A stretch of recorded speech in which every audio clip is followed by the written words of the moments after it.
Fratridì, mercoledì del 7 di gennaio sarà la festa di Sant'Antonio. Sant'Antonio Abate, detto anche Sant'Antonio del Purcell, patrono degli animali e protettore contro tante cose e aiuto una volta specialmente dei contadini, ma di tutti quelli che ricorrono a lui.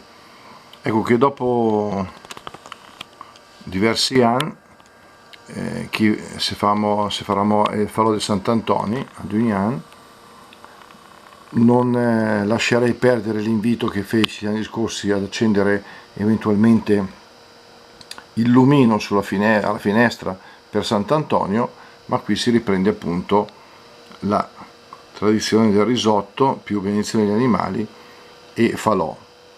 E per prepararsi, anzi se un po' dopo vorrà partecipare o comunque vorrà recitare la filastrocca che la sera lì, che è il test, sono le filastrocche che, come dissi già gli anni scorsi, ho recuperato verbalmente, poi ho scritto da persone che una volta le sapevano a memoria, e quest'anno proponiamo questa.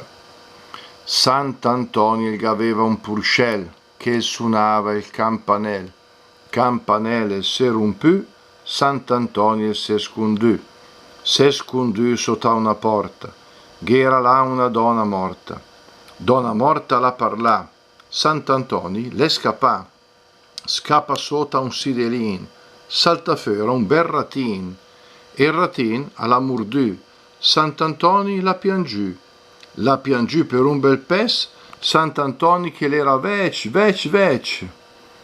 Sant'Antonio che è morto a 100 anni, però nunc il considero sempre giuin e gli dicono di aiutare anche adesso. Bene, tanti auguri e appuntamento con Sant'Antonio. Ciao a tutti!